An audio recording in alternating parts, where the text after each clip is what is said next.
Rusia a fost un punct central, dacă nu chiar preponderent, al discuțiilor. România să ajungă să fie independentă din punct de vedere energetic la orizontul 2026.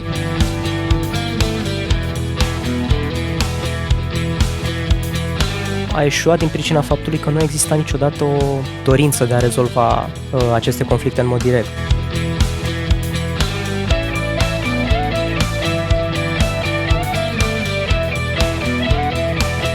Salutări tuturor! Sunt Octavian Nester și dumneavoastră ascultați EUTOX pe românește, un podcast al Centrului de Studii Europene din cadrul SNSPA București. Alături de mine în acest episod este colegul meu Lucian Andrei Despa, pe care l-ați mai auzit și în cadrul unor ediții anterioare ale podcastului nostru. Lucian este doctorand al Universității București și colaboratorul permanent al CES și EUTOX. Mă bucur să te am din nou alături de mine, Lucian, și îți mulțumesc că ai acceptat invitația mea. Așa cum s-a întâmplat și anul trecut, în zilele de 3 și 4 septembrie 2021 a avut loc cea de-a 5-a ediție a Black Sea and Balkans Security Forum. Dată fiind situația în care ne aflăm cu toții, în plină pandemie și fiind amenințați de un nou val de îmbolnăviri, conferința a fost ținută în format hibrid. Lucian a fost însă printre cei norocoși, fiindcă a participat în format fizic la discuții și ne poate relata cu exactitate ceea ce s-a vorbit acolo. Vă reamintesc, pentru cei care nu cunoașteți acest eveniment, că Black Sea and Balkans Security Forum reunește experți, oficiali, persoane din mediul academic, reprezentanți ai mass media, cât și ai mediului antreprenorial. Aceștia se angajează în fiecare an într-o serie de dezbateri referitoare la cele mai importante probleme de securitate ce caracterizează zona Mării Negre și a Balcanilor. Toate panelurile din cadrul întâlnirilor se găsesc pe pagina de YouTube a Trustului de Presă Adevărul, într-un playlist cu același nume precum evenimentul. Bine te-am găsit, Lucian, încă o dată mulțumesc pentru prezență. Bine te-am regăsit, Octavian, și îți mulțumesc și eu la rândul meu din nou pentru invitație, mai ales că ne aflăm deja la cel de-al 3-lea sezon al podcastului, pe semne că acest format este de succes și foarte urmărit de pasionații domeniului relațiilor internaționale și al afacerilor europene. Spune-mi, te rog, așadar, cum anume se desfășoară o astfel de conferință? Cum au loc discuțiile din cadrul ei? Da, desigur. După cum ai spus și tu, Black Sea and Balkan Security Forum este un forum regional de securitate care aduce în România invitați cu o vastă experiență profesională pentru a dezbate provocările clasice și emergente de securitate din zona Mării Negre și regiunea Balcanilor. De asemenea, pe lângă acestea, înalți oficiali români și străini, dar deopotrivă și oficiali ai NATO și UE, reprezentanții ai instituțiilor cu responsabilități în domeniul relațiilor externe și a securității naționale, alături de invitați din zona academică din țară și străinătate, au dezbătut teme de interes pentru securitatea României și a zonelor învecinate la acest forum. Anul acesta, evenimentul s-a aflat la cea de-a 5-a ediție, ceea ce denotă, în opinia mea, un interes crescut pentru discutarea noilor provocări emergente în materie de securitate regională în zona Balcanilor și a Mării Negre. Foarte interesant.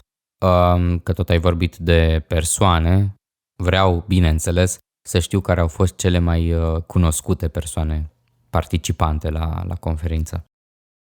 În cadrul evenimentului au participat deopotrivă Ionel Nițu, care este președinte al New Strategy Center, domnul Răzvan Teodorescu, care este rector USAMV, doamna profesor, care este și decan al Facultății de Comunicare și Relații Publice al SNSPA, Alina Bârgăoanu, domnul Angel Tâlvar, care lucrează în cadrul Asamblării Parlamentare NATO, domnul Virgil Popescu, care este ministrul energiei în România, domnul Ioan Sterian, care este CEO-ul Transgaz, domnul Ștefan Popescu, care este director pe afaceri publice și de regulare al ENGIE România și putem enumera de asemenea pe profesorul Dan Dungaciu, care este membru al Consiliului Științific al New Strategy Center România. Deci, după cum s-a putut vedea, am avut invitați de evaluare care au abordat pe deplin tematicile prezentate în cadrul panelurilor. Într-adevăr, văd nume mari pe acolo și dacă tot ai adus vorba, care au fost principalele teme, ca să le spun așa, dezbătute? Da, revenind la întrebarea ta, în cadrul evenimentului au fost dezbătute destul de multe teme de actualitate și anume 19, care au fost împărțite chiar în paneluri de aproximativ o oră jumătate fiecare, în care s-au dezbătut propriu-zis subiectele respective. Dintre acestea pot să enumăr, de exemplu, pandemii, infodemii și educația, de asemenea oportunități de dezvoltare în zona Mării Negre pentru sectorul energetic, conflicte vechi înghețate și noile războaie, descurajare și apărare în zona euroatlantică, dar și cercetarea la nivel european și dezvoltarea în domeniul apărării. Uite, spre exemplu, în cadrul celui de-al doilea panel, intitulat Oportunități în regiunea Mării Negre pentru sectorul energetic, dezvoltare, cooperare și diversificare a furnizorilor, domnul Virgil Popescu, ministrul energiei în România, a evocat necesitatea existenței unei insule, să-i spunem așa, energetice în Marea Neagră, care să capteze toată energia eoliană, care ulterior, bineînțeles, să fie adusă la țărm și să contribuie la aportul energetic al țării. Acum, poate, nu doar tu, dar și urmăritorii noștri vă întrebați cum arată în momentul de față piața energiei în România. Păi, în ceea ce privește consumul de energie total provenit din surse regenerabile, România a atins în 2020 acel obiectiv de 24%. Însă, pentru 2030, noul obiectiv stabilit de guvernul român este de aproximativ 30,7%, realizabil, bineînțeles, prin adăugarea de 7 gigawatts capacitate regenerabilă. De asemenea, în ceea ce privește consumul de energie, conform datelor Eurostat, în 2019, puțin peste 24% din consumul de energie a provenit din surse regenerabile de energie, plasând România, bineînțeles, pe locul 10 în Uniunea Europeană și, din fericire, peste nivelul mediu al acesteia. Din această perspectivă, putem privi destul de optimist spre orizontul 2030 în materie de independență energetică, deoarece este posibil ca odată cu începerea exploatării gazelor naturale din perimetrul Neptun Deep, din Marea Neagră, până în 2025, România să ajungă să fie independentă din punct de vedere energetic la orizontul 2026. Iar, pe de altă parte, în strategia energetică a Uniunii Europene, gazele, bineînțeles că joacă un rol de tranziție spre energia regenerabilă. Însă toate acestea depind de acea lege controversată offshore care continuă să fie modificată în Parlament, ultima modificare având loc chiar în anul acesta, undeva în mai-iunie. Da, într-adevăr, e un subiect intens dezbătut și pe la TV, însă mă bucur faptul că au avut loc discuții despre acel parc eolian care poate fi creat în Marea Neagră.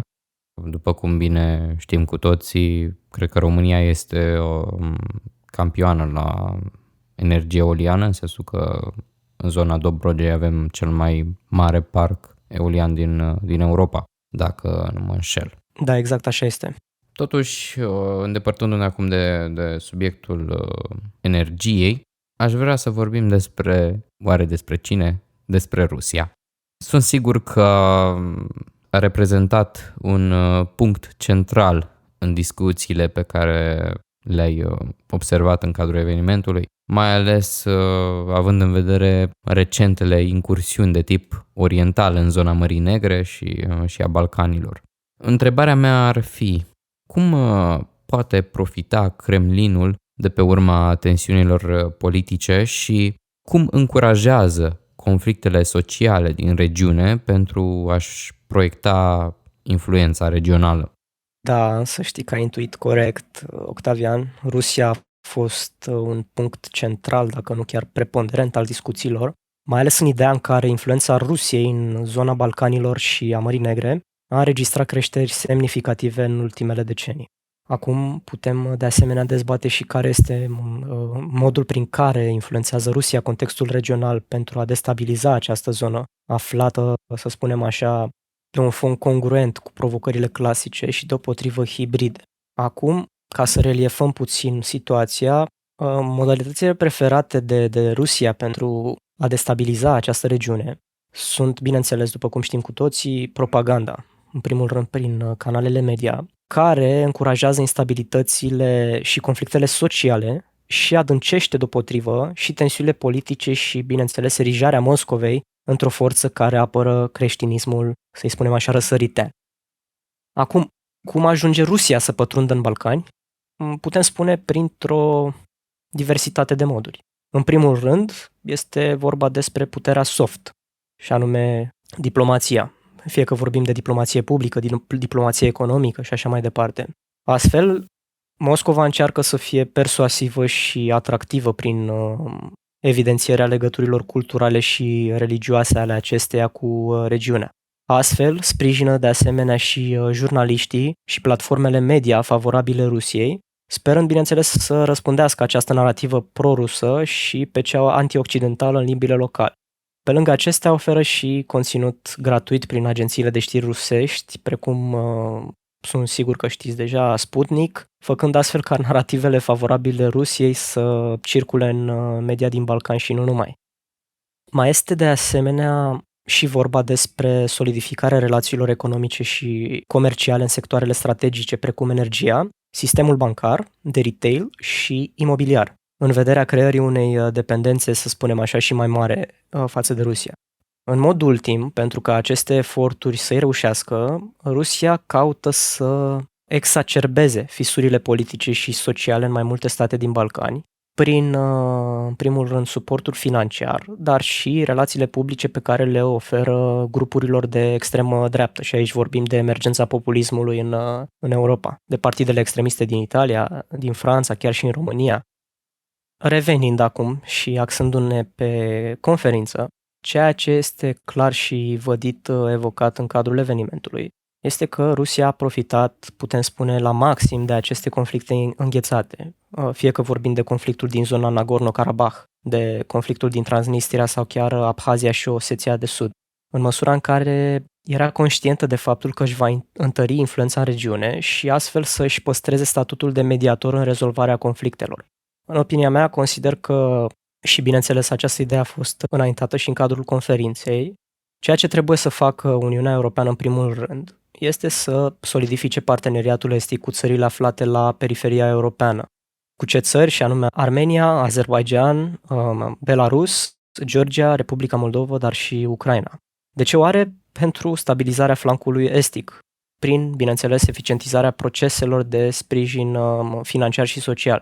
Merită de asemenea precizat, și voi termina aici pentru că vorbesc destul de mult, și ceea ce a spus directorul Institutului pentru Caucaz, domnul Alexander Iskandarian, și anume faptul că securitizarea, așa cum o înțelegem acum, și anume abordarea chestiunilor politice caracterizate de probleme urgente de securitate ce merită tratate relativ urgent, nu rezolvă neapărat problema în regiune. De ce? Pentru că există o multitudine de actori implicați în context. Acum, de ce au tot fost produse aceste conflicte? O simplificare relativă și bine subliniată de domnul Iskandarian a fost că soluționarea pașnică a acestor contexte a eșuat din pricina faptului că nu exista niciodată o dorință de a rezolva aceste conflicte în mod direct, deoarece scopul Rusiei, spre exemplu, era acela de a controla atât Armenia cât și Azerbaidjan din rațiuni, să-i spunem așa, pur realiste. Bun, să ne uităm un pic înapoi. Luna august, știm cu toții ce s-a întâmplat, toată planeta a fost cu ochii pe Afganistan, care a căzut în mâinile talibanilor după ce ultimii soldați americani au părăsit țara. Și astfel s-a încheiat cel mai lung război purtat de Statele Unite. După 20 de ani, peste 2000 de morți și 2 trilioane de dolari cheltuiți, războiul din Afganistan s-a încheiat. Totuși, aș vrea să știu dacă acest subiect a fost atins în vreun fel în cadrul evenimentului și aici mă gândesc în special la valurile de refugiați care vor apărea în scurt timp. Da, să știi că a fost evocat și a fost evocat chiar în cadrul celei de-a doua zi a Black Sea and Balkan Security Forum, care a debutat cu un panel special ce a abordat subiectul retragerii din Afganistan și ceea ce înseamnă aceasta pentru SUA, NATO și, deopotrivă, Uniunea Europeană. Moderată de Antonia Colibășanu, analist al Geopolitical Futures și, de asemenea, Și profesor în invitata cadrul podcastului SNSP. nostru, da. Da, exact. S-au alăturat discuției speaker precum Harlan Ullman, care a fost senior advisor care este de fapt senior advisor la Atlantic Council, generalul, în rezervă, Sir James Everard, fostul locțitor al comandantului forțelor aliate din Europa, ambasadorul Pierre Andrieux, care e fost ambasador al Franței în Tajikistan, dar și Charles Powell, care este director al Institutului Elcano din Spania. Bineînțeles, dezbaterea a beneficiat de mai multe perspective, având în vedere că fiecare panel era structurat așa încât să acomodeze, între ghilimele, 5 participanți pentru fiecare subiect de discuție. Ok, deci au fost un fel de grupuri de câte 5 persoane care au discutat pe fiecare subiect. Exact. Fiecare dintre persoane aveau la început un fel de discurs pe care îl prezentau audienței, iar ulterior, după ce terminau fiecare dintre aceștia, avea loc sesiunea aceea de Q&A, de întrebări și răspunsuri. Bun, revenind acum, să zic așa, au fost mai multe perspective și vorbim de asemenea de modul în care problemele interne americane au surclasat importanța retragerii din Afganistan în rândul publicului general. S-a vorbit de asemenea și de autonomia strategică europeană. De altfel, putem spune, expertiza paneliștilor a schițat o imagine geopolitică complicată, pentru că, practic, aceștia au subliniat faptul că Afganistanul implică o multitudine de actori, pe lângă cei din spațiul euroatlantic, bineînțeles, fiecare cu propriile perspective, identități și interese, ceea ce face procesul de luare a deciziei și aclimatizarea ideologică destul de dificilă cu privire la găsirea unui front comun și o soluție comună în cooperare și în soluționarea pașnică a conflictului. Criza afgană, după cum au subliniat cam toți paneliștii din cadrul evenimentului, va avea și are deja ramificații profunde la nivel mondial. Și revenind și la ceea ce ai adus tu în discuție cu privire la refugiații, nu aș putea spune că în mod urgent, chiar imediat, am putea să ne confruntăm cu o criză a refugiaților, însă mai mult ca sigur, aceasta poate să fie începutul unei posibile crize a refugiaților, având în vedere că statele membre din cadrul Uniunii Europene au colaborat extrem de eficient prin cadrul mecanismelor de repatriere și au reușit să salveze, să spunem așa, majoritatea, dacă nu chiar toți, cetățenii români, de exemplu în cazul României, care au cerut ajutor din partea Ministerului Afacerilor Externe. Da, știm că au rămas totuși câțiva cetățeni, dar persoanele respective au spus că vor continua activitatea din cadrul misiunilor în care se găseau deja. Exact. Da. De asemenea, vreau să subliniez și faptul că mai toți au adus în discuție succesul României în abordarea acestei crize prin celula de criză interinstituțională convocată la data de 13 august 2021 de către domnul ministru al afacerilor externe Bogdan Aurescu, care, bineînțeles, chiar și acum continuă să activeze în regim permanent pentru evacuarea cetățenilor români, dar și a cetățenilor statelor membre și a cetățenilor din Afganistan, care, bineînțeles, și-au manifestat opțiunea de a fi salvați. De asemenea, vreau să spun și că în data de 22 august a avut loc ultima evacuare a cetățenilor români, urmând ca celula de criză interinstituțională să continuă să fie activă în vederea evacuării altor cetățeni afgani. Ultimul exemplu chiar fiind Zakir Hussain Ershad, eminent specialist în chestiunile politice privitoare la Asia Centrală, chiar cu foarte multă experiență academică în spate și stagii postdoctorale efectuate în Statele Unite ale Americii. Acum, pentru a încheia, pot să spun că noi, și nu numai eu pot să spun asta, ci cred că este poziția și oficială a MAE, Gestionarea crizei până în prezent și mai departe consider că este efectuată corespunzător și a avut un real succes. Mă bucur să aud asta, mă bucur să aud că s-a discutat despre acest subiect, fiindcă ne privește și consider că activitatea domnului ministru Aurescu a fost una de calitate. Bun, Lucian, ne îndreptăm spre sfârșit și e momentul să-ți spun o întrebare care pentru mulți oameni din mediul academic poate pare destul de tabu, în sensul că, ok, tu ai fost la o conferință, da? Ai discutat teme importante, dar un om obișnuit care nu participă la astfel de evenimente și care doar aude întâmplător de la televizor sau chiar dintr-un podcast, s-ar putea întreba, are vreun efect un astfel de forum asupra lumii reale, asupra lumii în care trăim? Sau e doar un fel de discuție care e considerat a fi mai mult așa un exercițiu de gândire pentru cei care sunt deja în domeniu? Se pot proiecta anumite efecte în viața de zi cu zi dintr-o astfel de conferință? Da, să știi că este o întrebare foarte bună și, sincer să fiu, dacă stau să mă gândesc foarte bine, acest tip de format, acest tip de forum și forumurile de genul acesta în general organizate de think tank-uri din domeniul afacerilor europene, al securității și așa mai departe, până la urmă reprezintă o platformă între specialiștii din domeniu, stakeholderii, decidenții politici, dar și societatea civilă. Pentru că merită subliniat aici faptul că acest context nu este unul guvernamental, nu este unul, să zic așa, extrem de oficial.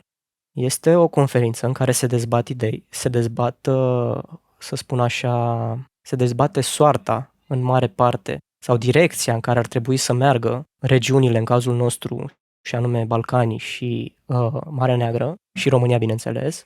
Și pe lângă asta se și produc idei concrete, coagulate sub egida unor documente. Iar cel mai bun exemplu ți-l pot da că, uite, New Strategy Center, împreună cu think tank-ul SETA din Turcia și think tank-ul Security Forum din Bulgaria, au lansat studiul Classic and Hybrid Challenges in the Black Sea Region. Ce reprezintă acest studiu și cum ne poate ajuta pe noi? Păi, în primul rând, acest studiu reprezintă o evaluare a mediului de securitate a regiunii, pe înțelesul tuturor. Pe lângă asta, o evaluare a posibilelor evoluții, formulând și propuneri pentru creșterea cooperării în beneficiul politicii de descurajare și apărare la nivel aliat, dar sunt de asemenea evidențiate sub formă succintă, clară, concisă, acțiunile cu caracter, să le spunem așa, perturbator, activitățile de tip hibrid ale Federației Ruse, implicațiile procesului de militarizare pentru regiunea Mării Negre, dar și asupra altor zone, cum ar fi Mediterana de Est sau Orientul Mijlociu. Deci, asemenea cadre propun unul la mână dezbaterea ideilor și dezbaterea ideilor la nivel înalt, fără ca acest context să fie unul oficial, neapărat, care să permită accesul invitațiilor interesați de domeniul afacerilor europene și relațiilor internaționale, dar și a dimensiunii academice din spațiul public interesată de acest domeniu. Deci, pe lângă motivele numerate, da, este relevant, consider, acest eveniment, de fapt aceste tipuri de evenimente, pentru reliefarea mai bună a contextului regional și a eludării luciferice, să spunem așa, a peisajului regional de securitate. Da, până la urmă, ideea mea e că dacă vin oameni implicați în structurile guvernamentale la astfel de conferințe, e clar că au tot dreptul din lume să plece cu idei dezbătute acolo și să le și pună în practică. Cam asta e, pe scurt, opinia mea. Total de acord cu tine, Octavian. Total de acord și pe lângă asta aș chiar adăuga faptul și aș întări ideea faptului că noi, ca oameni care nu avem un statut oficial, să spunem așa, dar suntem specialiști în domeniul relațiilor internaționale și dorindu-ne să interacționăm cu astfel de cadre, acest eveniment, de fapt aceste evenimente de tipul ăsta, ne facilitează nou accesul către decidenții politici, le putem pune întrebări relevante în funcție de interacțiunile pe care le-au avut, ce subiecte au abordat, dacă ne interesează ceva, dacă vrem să aflăm chestiuni mai de substanță, mai ales că, uite, eu n-am putut neapărat să vorbesc despre asta, însă anumite sesiuni au fost în logica regulii Chatham House, adică cu ușile închise pentru media, pentru știri, canale de știri și așa mai departe, știi? Dar, uite, astfel de cadre ne facilitează nou accesul la dezbatere de calitate și să învățăm puțin să trecem de acea formă și să intrăm în fond, știi? Da, de multe ori specialiștii pot să pună punctul pe ei. Și faptul că ați avut acele discuții cu ușile închise pentru presă, cred că a lăsat loc multor discuții mai aplicate, să spun așa. Dacă au ascultătorii noștri curiozitatea să audă astfel de discuții, tot ce putem face e să-i invităm să participe pe viitor la astfel de evenimente. Și nu pot să nu văd o asemănare între forumul la care ai participat tu și inițiativa pe care a lansat-o Uniunea Europeană. Mă refer la Conferința pentru Viitorul Europei, care până la urmă e tot un foarte, foarte mare think tank în care suntem așteptați cu toții să participăm și atenție despre care vom vorbi pe viitor la podcast, așa că îi invit pe cei care ne ascultă să rămână cu noi și pe viitor.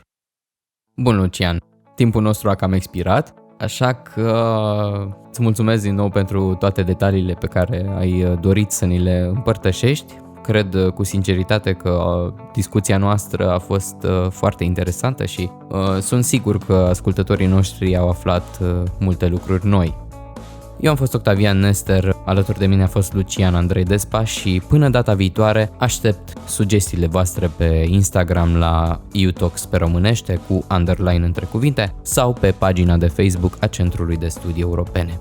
Toate bune, numai bine!